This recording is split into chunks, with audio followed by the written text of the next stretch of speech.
las pláticas cuaresmales con el padre Raimundo Pacheco Guzmán.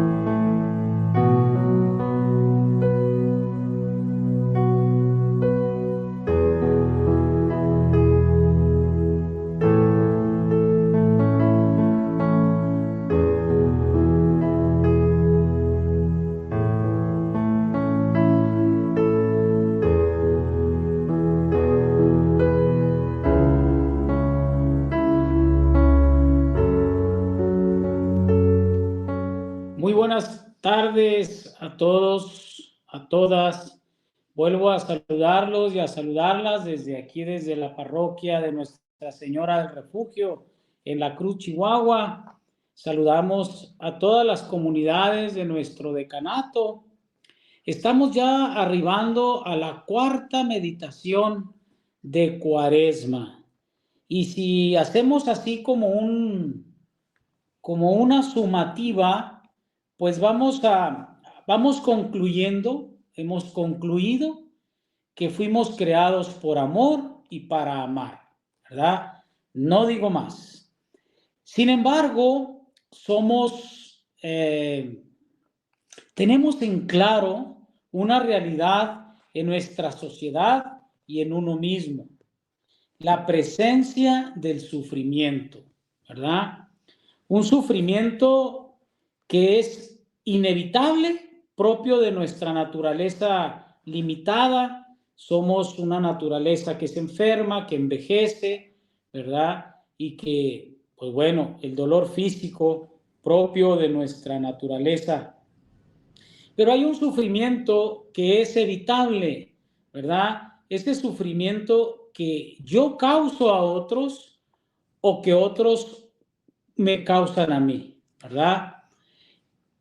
No hace falta mucho esfuerzo para constatarnos del estado de violencia en el que vive nuestro país, los homicidios, los secuestros, la corrupción en las distintas entidades sociales, las desavenencias familiares, todas estas situaciones que nos están hablando de la presencia del pecado, ¿verdad? Del pecado. Entonces nosotros podríamos preguntarnos si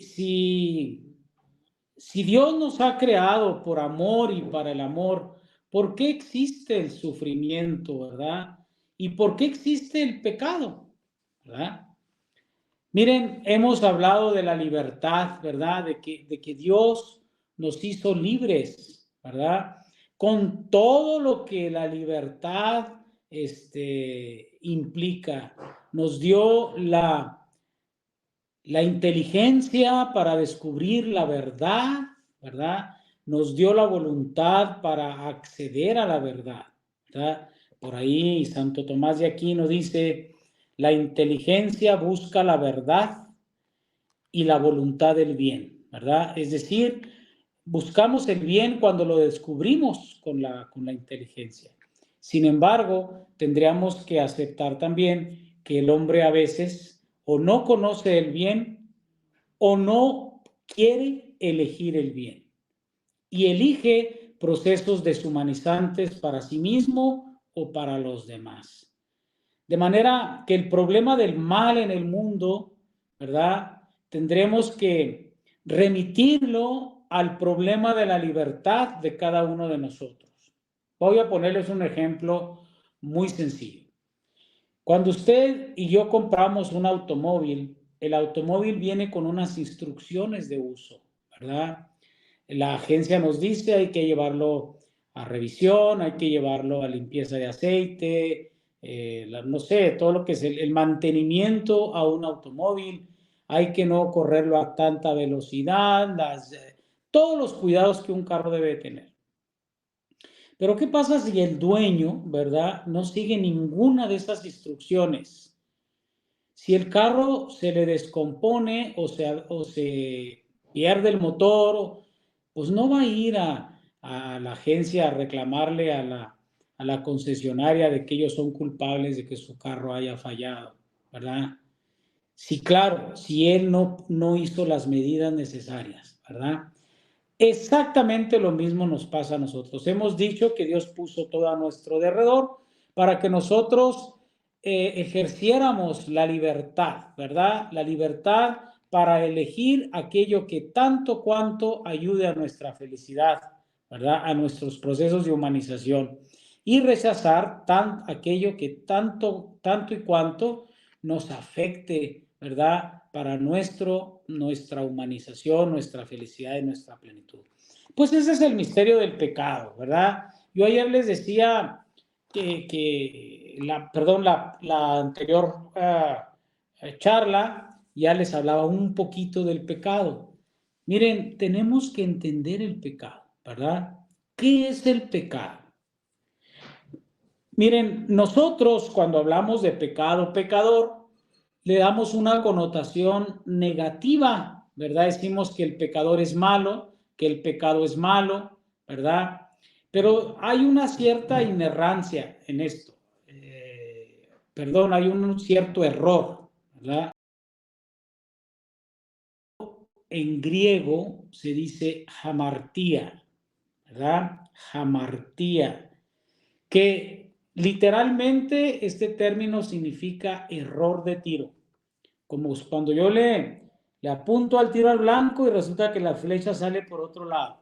Eso es hamartía, es error, es un error de tiro, ¿verdad? Entonces, el pecado no tiene que ver en sí mismo, ¿verdad? En sí mismo, con la maldad moral del que lo comete, ¿verdad? Es decir, nosotros no podemos ser totalmente malos, ¿verdad? Ni totalmente buenos, ¿verdad? El hombre no sería capaz de cosas buenas, ¿verdad? Si fuera totalmente malo. Y no sería capaz de cosas malas si fuera totalmente bueno. El hombre se equivoca, ¿verdad? Nuestros deseos, nuestros anhelos buscan satisfacer la vida donde hay falsedad. Podríamos decir que el pecado también es una falacia, ¿verdad? El pecado es un error en búsqueda de una falacia, de algo que promete dar felicidad personal, ¿verdad? Cuando en realidad destruye. De manera que el hombre es capaz del mal, ¿verdad? El pecado es capaz el hombre, perdón, es capaz de elegir lo malo, de elegir herir sufrimiento, de elegir hacer sufrir a otros, ¿verdad? O destruirse a sí mismo, ¿verdad? Fuimos creados por amor y para amar, ¿verdad? Y sin embargo, el individuo elige lo que le deshumaniza, ¿verdad? Ese es un misterio, lo llamamos en teología el misterio de la iniquidad, ¿verdad?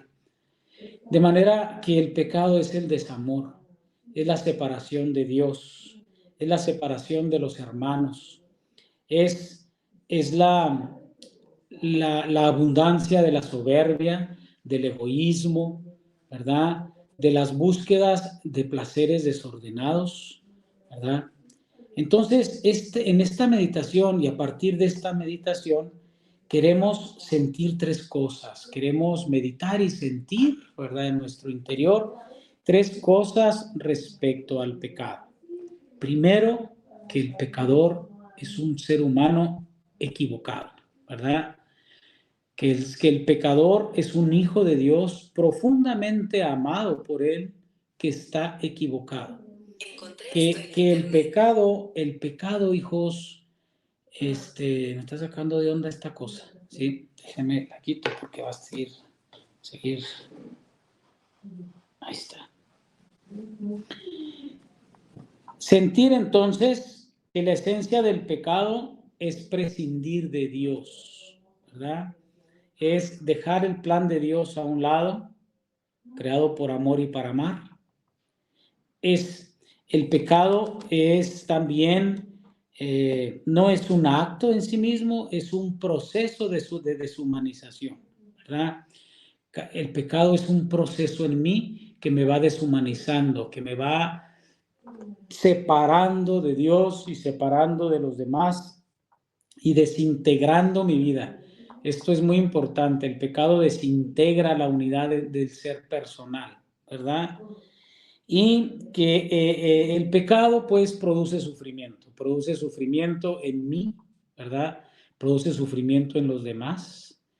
Entonces vamos a tomar 3 momentos en esta meditación. Perdón, cuatro momentos en esta meditación. Vamos a meditar primero sobre el pecado de los ángeles.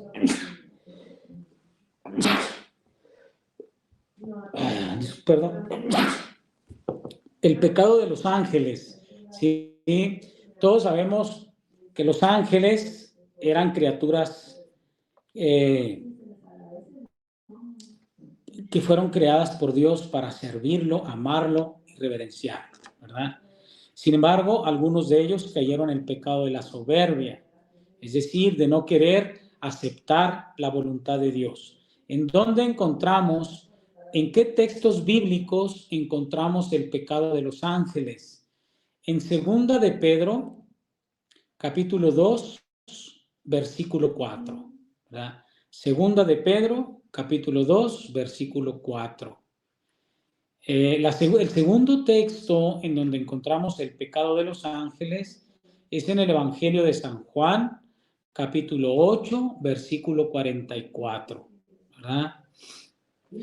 Y sobre todo en un texto fundamental que nos habla de esta realidad de la rebelión de muchos de los ángeles, llamados por estos demonios, ¿verdad? Está en el libro del Apocalipsis, ¿verdad? Capítulo 12, versículo del 3 al 8. Este es un texto fundamental para entender el pecado de los ángeles, ¿verdad? Apocalipsis, capítulo 12, versículos del 3 al 8. ¿Cuál fue el pecado fundamental de los ángeles? La soberbia, ¿verdad? La soberbia. ¿Por qué? Porque los ángeles conocían, ¿verdad? Conocían a Dios, ¿verdad? Conocían a Dios. Y yo creo que cuando los ángeles supieron que Dios se iba a encarnar, que se iba a hacer un ser humano débil, ellos se opusieron, ¿verdad? Por soberbia, es decir, nosotros no vamos a adorar, ¿verdad? A un humano, ¿verdad? Se opusieron al plan de Dios de salvación. ¿Se fijan? Lo que nosotros hacemos también cuando nos oponemos al plan que Dios tiene de amarlo, servirlo y reverenciarlo para nuestro bien, eligiendo lo que nos sirva para nuestro fin y rechazando lo que no nos sirva. Es la soberbia, ¿verdad? Es la clara afirmación de que yo no necesito a Dios, yo no estoy de acuerdo con Dios, yo hago mi propio plan de vida sin Dios, ¿verdad? La raíz e inicio de todos los pecados es la soberbia.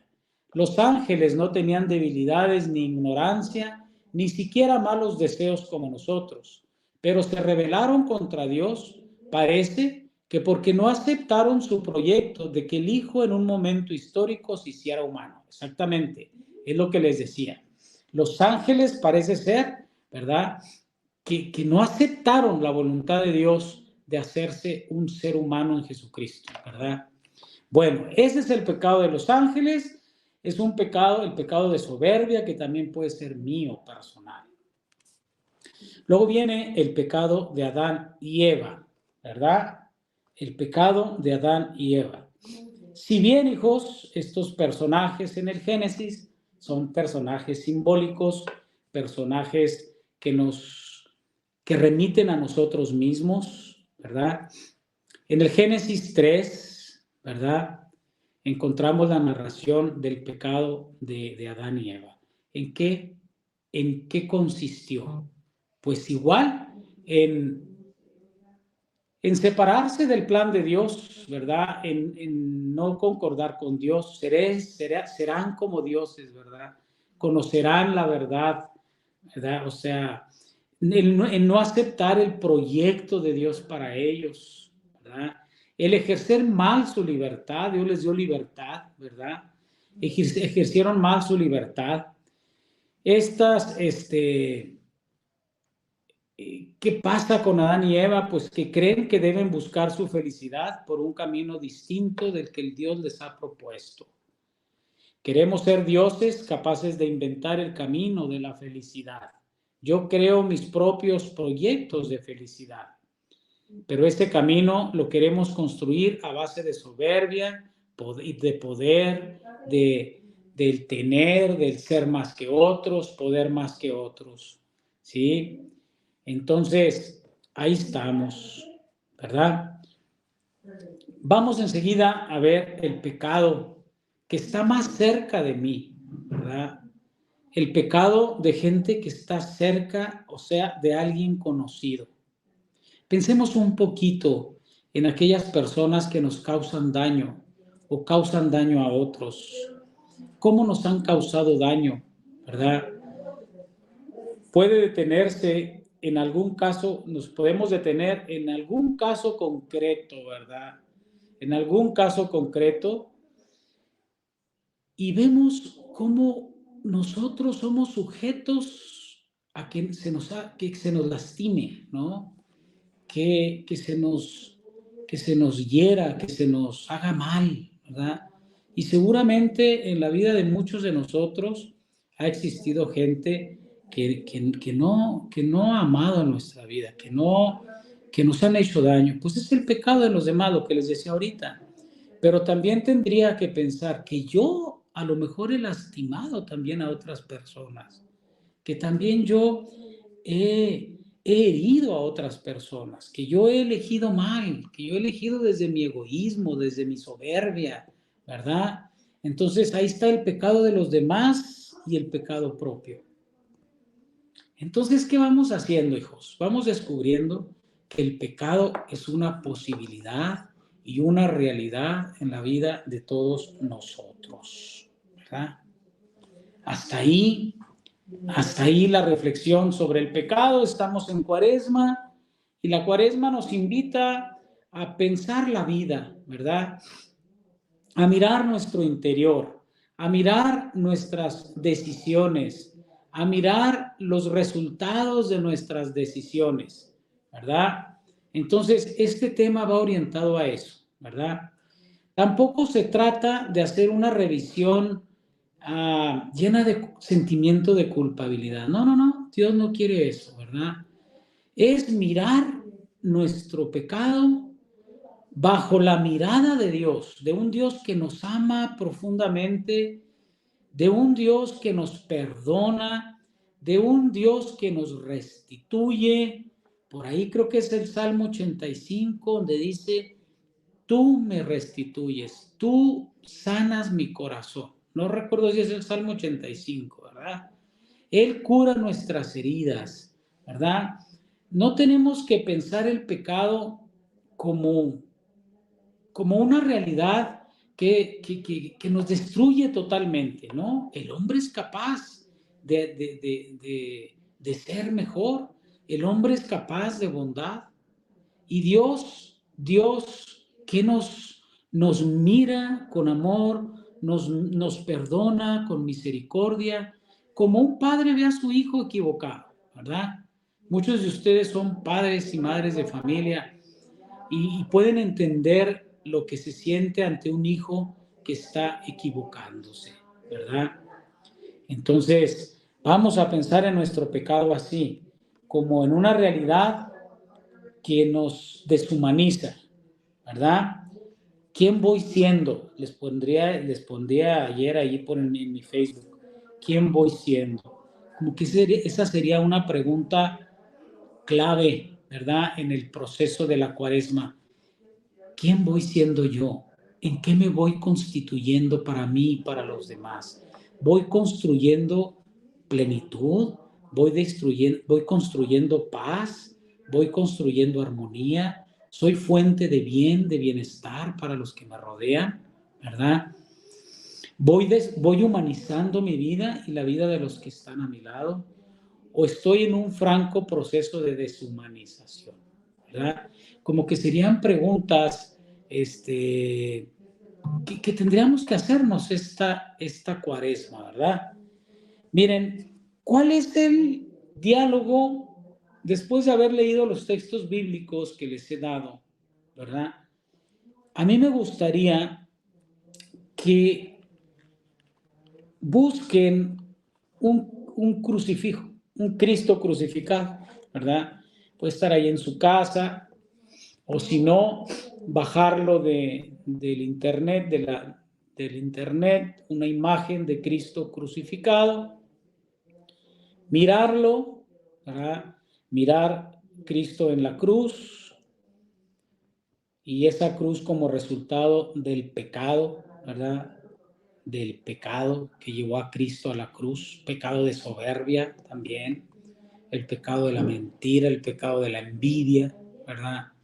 El pecado de la avaricia, se volcó contra Jesús y fue ese pecado presente en quienes lo crucificaron, quienes lo llevaron a la cruz. Pues frente a ese Cristo, yo quisiera, y San Ignacio nos invita a hacernos 3 preguntas claves, ¿sí? 3 preguntas claves. La primera, ¿qué he hecho yo por Cristo? ¿Ah? Entendiendo que Cristo está en las personas, ¿sí? ¿Qué he hecho yo por Cristo? En todos los que sufren, a los que yo sirvo, en mis hijos, en mi esposa, en mi esposo, en mis amistades, en mi trabajo. ¿Qué he hecho yo por Cristo? Siguiente pregunta, ¿qué hago por Cristo? Y aceptar con toda tranquilidad el bien que hago o el daño que he hecho, que hago también a los demás. ¿Qué he hecho yo por Cristo? ¿Qué hago por Cristo? ¿Verdad? Es decir, ¿qué he hecho con anterioridad? ¿Qué hago hoy por Cristo? Y la tercera pregunta sería, ¿qué debo hacer yo por Cristo? ¿Verdad? ¿Qué debo hacer yo por Cristo? Incluso escribir, ¿verdad?